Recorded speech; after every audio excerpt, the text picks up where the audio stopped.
33평형과 43평형 두 가지 모델룸을 만나보실 수가 있는데요. 무슨 분양 행사를 기가 막히게 해. 네, 요란한 분양 행사에도 요즘은 반응이 영 신통치 않다고 합니다. 서울 아파트 시장에서도 미분양 물량이 속출하고 있습니다. 이렇다 보니 한때 로또로 불리던 이 무순위 청약을 여러 차례 다시 진행하는 단지도 나오는 실정인데요. 자, 국토연구원도 주택시장 수축기가 온다며 대책이 필요하다고 제언했습니다. 부동산 시장의 향방, 이광수 미래에셋증권 수석연구위원과 짚어보겠습니다. 네, 연구원님 오랜만에 뵙겠습니다. 예, 안녕하세요. 2년 전쯤이었죠. 저희 ET 출연해서 그때 한창 막 집값 오를 때였는데 집값 하락한다 계속 경고하면서 전망도 해주셨는데 지금 와서 보니 맞는 얘기예요. 근데 너무 전망을 미리 일찍 하신 거 아닌가 싶기도 하고. 죄송합니다. 그래서 욕도 오랫동안 먹었는데요. 사실 많은 분들이 뭐 기우제 지내는 거 아니냐 이런 말씀 하시더라고요. 근데 저희가 집을 주식처럼 뭐 단순하게 사고 팔았다 하는 자산이 네. 아니기 때문에 길게 전망해야 그렇죠. 되고요. 또 하나 중요한 건 뭐냐면 그렇게 과열될 때 시장의 어떤 변화 가능성을 이야기하는 게 더 중요하다고 생각합니다. 네. 그래서 사실은 그렇게 제가라는 말씀은 그렇지만 사실 영끌 위험하다. 그래서 너무 이렇게 집값이 급등할 때 무리해서 대출받아서 집 사면 안 된다는 말씀을 네. 드렸는데 사실 그런 변화들이 일어나고 있는 거죠.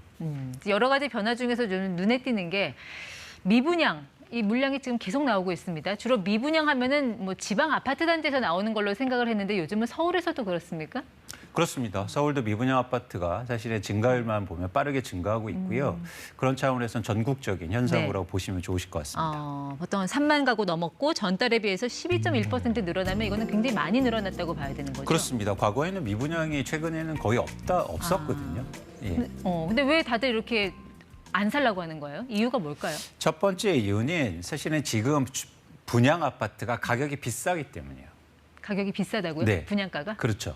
그래서 분양가가 비싼 이유는 원자재 가격 상승하고 또 하나 뭐냐면 아파트를 분양받을 때 가격을 비교하게 되잖아요. 네. 그러니까 기존의 유통시장에서 유통되는 아파트 가격과 근데 지금 유통 가격이 떨어질 가능성이 커지고 있고 떨어지고 있으니까 네. 새 아파트의 가격이 그렇게 싸게 안 느껴지는 거죠. 상대적으로 비싸 보인다? 그렇습니다. 그래서 그런 차원에서는 사실 내가 지금 굳이 분양받아야 될까? 네. 이런 소비자들의 심리가 더 확산되고 있는 상황입니다. 아무래도 또 금리에 대한 부담도 있을 거고요. 대출 그렇습니다. 받기에는. 네. 지금 대출 받아서 집 사봤자 은행 좋은 일만 시켜줄 거다라는 그런 심리가 깔려 있다라는 거죠. 그렇죠. 네. 근데 보통 이렇게 미분양 물량 나오면 소위 왜 줍줍이라고 해서 이 무순위 청약 노리는 분들 많잖아요. 거기서 네. 미분양 물량 다 털어내고 그러지 않습니까?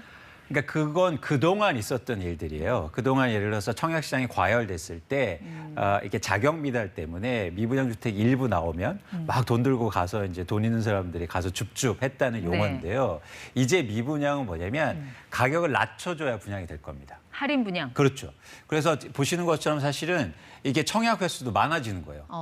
예전처럼 그냥 청약 한 번 했다가 모두 달려들어서 사는 상황이 아니라 네. 이제 미분양 나면 가격을 오히려 낮춰줘야 더 낮춰줘야 팔 수 있는 그런 시장이 돼가고 있는 거죠. 그럼 이 아파트는 6번 무순위 청약했는데도 안 돼서 계속 미달로 남아있다 그 얘기인가요? 그렇습니다. 그래서 이게 많아질수록 이제 아파트 가격을 분양 가격을 낮춰줘야겠죠. 그렇군요. 이렇게 미분양 물량이 쌓여가는데 지금 정부는 270만 호를 이제 새로 공급한다는 그런 계획도 발표했잖아요. 이렇게 되면은 집값이 떨어지는 속도가 뭐 더 빨라지지 않을까요? 어떻게 봐야 될까요? 정부의 계획대로 사실 미분양 아파트가 증가하고 이런 상황 속에서 정부의 공급 물량이 시장에 나오면 굉장히 큰 부담이 될 겁니다. 미분양 아파트는 더 증가할 수 있고요. 네. 가격 하락을 더 키울 수 있죠.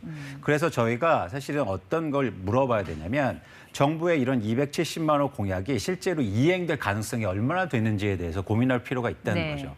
그런데 아직 구체적인 계획은 안 나왔지만 전체적으로 그림을 보면 방향이 그려져 있는데요. 민간 중심의 공급을 늘려나가겠다는 거예요.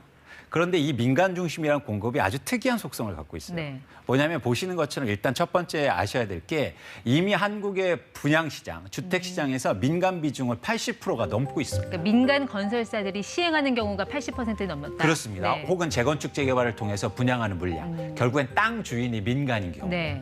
그게 80% 이미 민간 비중이 굉장히 높아요. 그런 상황 속에서 민간을 늘리겠다는 거에 어떤 방향성인지 퀘스천이 하나 들어가고요. 네. 두 번째는 뭐냐면 민간이 공급할 때는 시장이 좋을 때 공급을 해요. 집값이 올라갈 때. 그렇죠. 민간이 왜 아파트를 공급합니까? 돈 벌려고 하는 거잖아요. 네. 시장에 부동산 시장 안정을 위해서 하는 게 아니고 그러면 가격이 비쌀 때 공급 물량을 많이 하잖아요. 네. 최근에 공급이 줄었다고 하지만 천만이 왔습니다. 보시는 그래프 보세요. 최근에 공급이 굉장히 많았어요. 이유는 뭡니까? 가격이 오르니까 민간들이 공급을 많이 한 거예요. 네. 그런데 앞으로 가격이 떨어지면 어떻게 될까요? 안 하려고 하겠죠. 민간은 안 하겠죠. 그래서 사이클이 만들어지는 거예요. 네. 이제 가격이 줄어들면 가격이 떨어지면 민간은 공급을 줄이게 될 거예요. 민간에 맡겨놓으면. 정부 의도대로 안 될 수도 있다는 얘기네요. 굉장히 높은 거죠. 그래서 사실은 제 생각은 시장의 장기적인 안정성을 확보하기 위해서는 시장이 안 좋고 네. 가격이 떨어질 때는 공공 비중을 늘려야 되는 겁니다.